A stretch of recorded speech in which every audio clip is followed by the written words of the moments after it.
Okay, so in this part of the lesson, we're going to really focus on melting point and boiling point and how that is related of an object and how that is related to um, uh, intermolecular forces of attraction. So when we talk about melting point and boiling point, the first thing I want to do is I'm going to show you this picture. And in this picture, what I'm going to do is I'm going to throw a 1 and I'm going to throw a 2 here. And I want you to take a second and identify which picture, 1 or 2, would best represent what happens to a container of water as the water is boiling. Okay, so take a second, choose your container. Is it a 1 or is it a 2 that actually best represents what's happening when water boils? Does 1 best represent what happens when water boils, or does 2 best represent water when water boils? Put your fingers up, but make sure you use the right fingers. Put your fingers up. That's a 5. I know.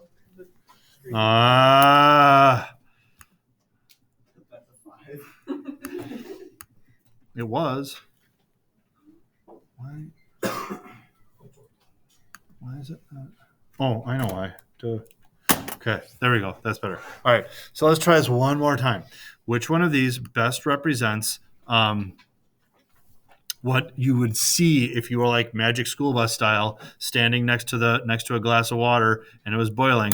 Which one best represents what happened with water? Right? Would it be picture 1 or would it be picture 2? Put your fingers up. Put your finger. Make sure it's just like the right finger. If you're okay, so the best possible answer here is going to be 2. Okay. So now let me try to explain why. And this is going to be kind of important.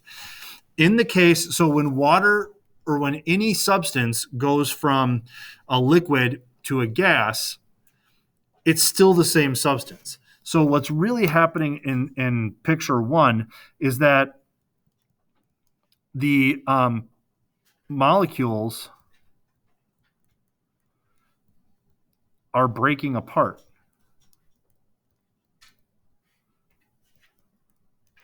Right? So if the molecules are breaking apart, that means that bonds are breaking. And really, this is an example of a decomposition reaction.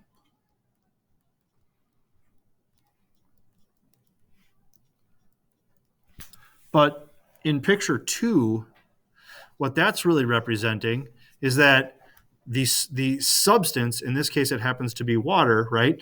The substance didn't change at all. It just like separated a little bit. So we're talking about the fact that the molecules separated. And if the molecules separated, what that really is telling us is that the intermolecular forces of attraction are being overcome. So when the molecules are being separated, the intermolecular forces of attraction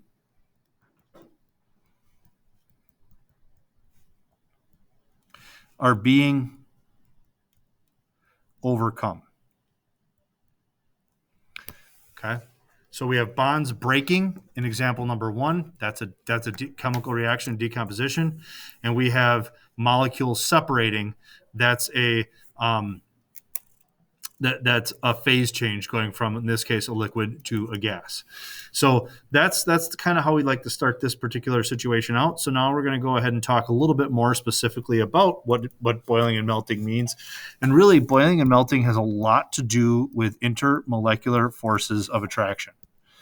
So the first thing we're going to do is we're going to try, and by I mean I'm going to try to draw some images to help illustrate this. So if I was a solid compound, right, I might draw something like this. I might draw something like this. And then I might show that these structures, this compound here is bonded together in this way. And we were drawing these earlier in our chemistry career. What we weren't drawing was the intermolecular forces of attraction of these solids. But now we can. So it's like attraction, attraction, attraction, attraction, attraction, attraction. So in a solid, right, the way we drew them before is they were like touching and organized. Well, I did draw them touching and organized, but we got a little bit closer, and now we are drawing the attractions in between. So this would be a solid. And if I was going to draw this same substance as a liquid, right, what I would do next is I would take, like, I don't know, something like this. Oh, boy.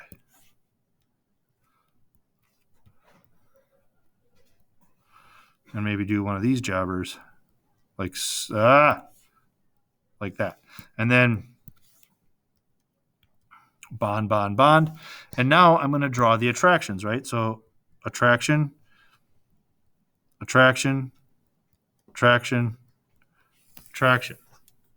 What do you notice that's different in the attractions from the solid to the liquid? In the solid, there are more intermolecular forces of attraction than there are in the liquid. So this would be an example of when a substance melts. And if I take that same substance, and I heat it enough, and I create a gas with it, right, what I end up with is something that looks like this.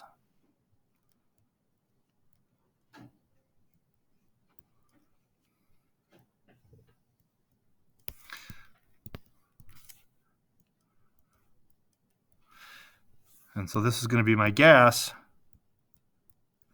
And what do you notice about these particles in terms of intermolecular forces of attraction?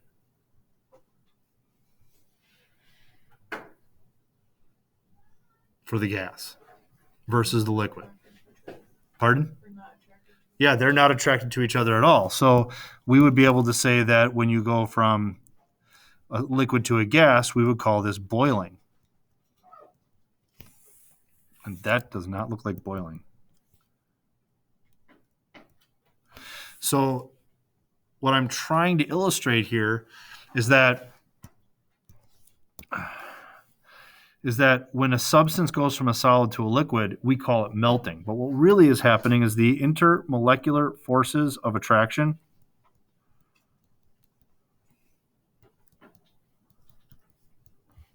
are weakening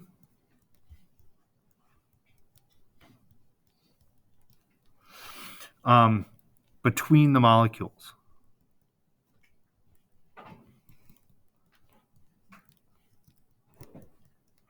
Okay. So, like, for example, in the solid, we would say that there's 1, 2, 3, 4, 5, 6 places where there's a force of attraction, and in the liquid, there's only 4. So they weakened because they decreased, I guess. And for boiling, we would say that the intermolecular forces of attraction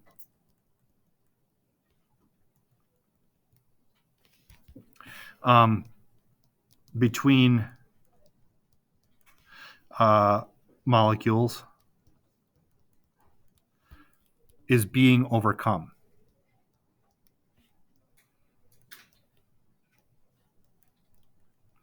And when I say is being overcome, it just means that that force of attraction is not there anymore. Okay, and so how does this work? It works because when we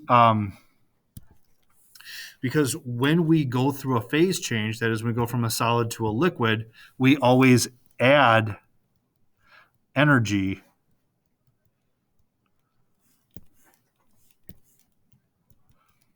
to the substance.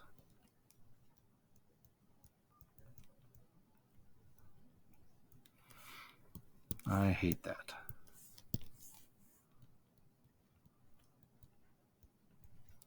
So we always add energy to the substance. And how that relates to the intermolecular force of attraction strength is that the stronger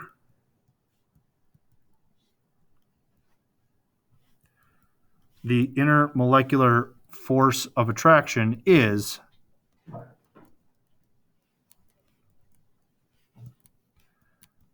the more energy needs to be added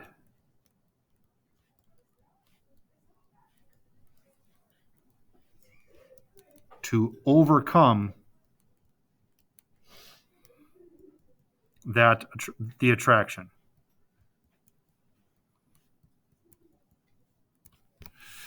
And one thing I want to make a comment of is that for you, hopefully that means in your head that increase in, we'll just say more energy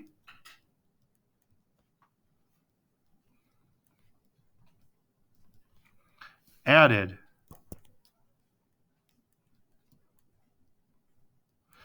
equals increase in temperature.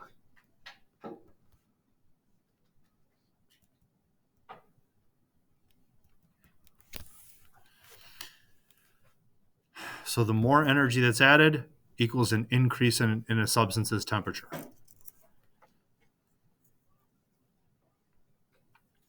Questions about this?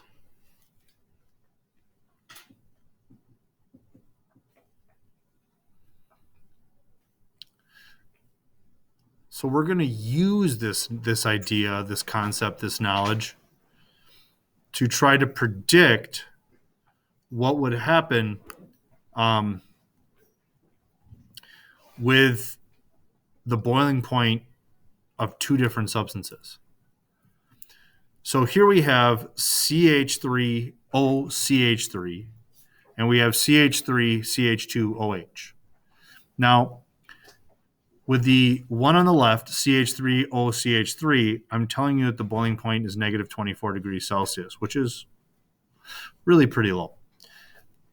And I'm telling you that it has London dispersion forces and dipole-dipole forces. The structure on the right has no boiling point. We don't know what that is, but we do know that it has that structure has London dispersion forces, dipole-dipole forces of attraction, and hydrogen bonding. So the question is, which one of these substances will have the higher boiling point? Okay. So in the case of this first one, I'm going to tell you, or make the claim rather, that CH3, CH2, OH will have a higher boiling point. And my evidence for this is that CH3, CH2, OH has hydrogen bonding, while CH3OCH3 does not.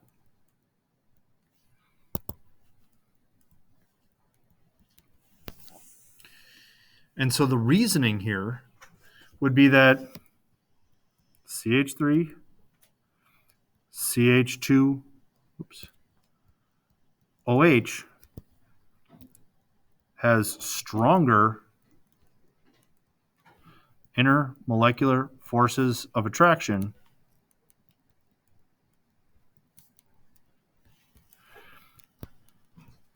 so it will require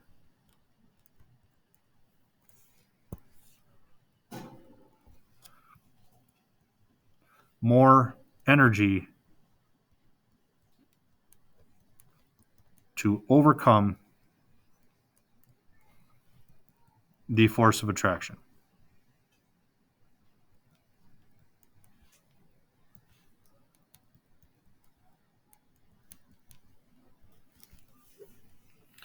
So you're making a claim, you're providing some evidence in these, and you're providing some reasoning to back that up, to support that. Let's try another one. As riveting as this sounds, today on this crazy windy day. So windy that they canceled everything outside. Where'd the crappy balloon go? Fly away? It can be dangerous out there. All right. Running and all of a sudden. I mean, maybe. So here we have CH4, which is methane, and here we have CH3, which happens to be ethane.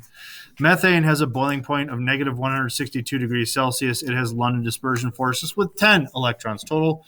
CH3, ethane has London dispersion forces with 18 electrons total. Question is, which one will have a higher boiling point? They both have London dispersion forces. CH3. You say CH3. I'm going to agree with you, but why? Because it has more electrons. Okay, it has more electrons. That is actually a very valid reason. So let's talk about that. So we will say CH3 will have a higher boiling point.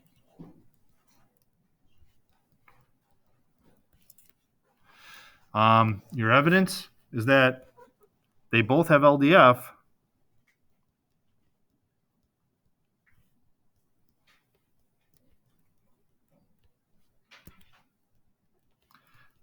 but CH3 has more electrons.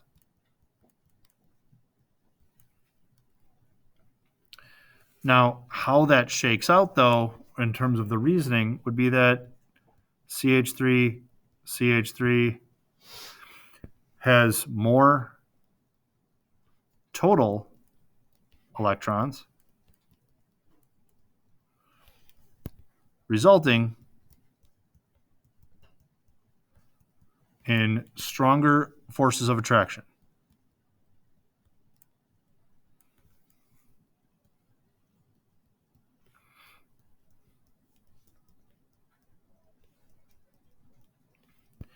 Meaning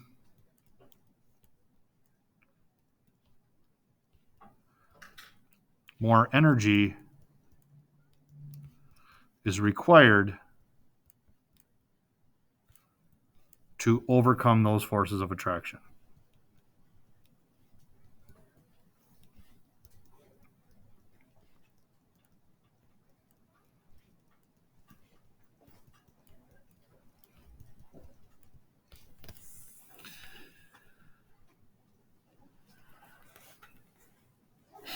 Could you also say that it has more hydrogen bonds, and that could be why? The question is, could you say it has more hydrogen bonds, and that could be why? And the answer to that question is there actually aren't any hydrogen bonds in either of these structures. Because remember, in order for there to be a hydrogen bond, the hydrogen has to be bonded to an oxygen or a fluorine or a nitrogen, right? So in this case, so I can see why somebody might want to say that, but in this case, that would actually be a false statement. All right. One more. This one you're going to do. It's going to be your old GHS try. Give it the old GSH try. I believe in you. Process what you got going on here, and then we'll talk about it. So this time I wrote it and from the perspective that OH, CH2, OH will have the higher boiling point. But what I wrote, in fact, was that CH3, CH2, OH will have a lower boiling point. So if you said that the one on the left has a higher boiling point, you're right. Okay, I just wrote it from the perspective that CH3, CH2, OH will have a lower boiling point. Now, some things I want to point out here is that they both have London dispersion forces, so they're kind of the same there. The molecule on the left has two places where there could be dipole, and two places where there could be hydrogen bonding, right? So if dipole would be like here. Let me do it the way I want to. Shoot, I'll do it this way. So dipole would be like here, and then hydrogen bonding would be like here and here. So there's two spots. Whereas on the other one, there is one spot or one place for hydrogen bonding and one place for dipole-dipole. So here's my hydrogen bonding spot, and here's my dipole-dipole spot. So they're both going to have pretty strong forces of attraction. It's just that the one on the left has more opportunities for hydrogen bonding. And as a result of that, the one on the right is going to require less energy because its intermolecular forces of attraction are weaker to overcome those forces of attraction. Questions?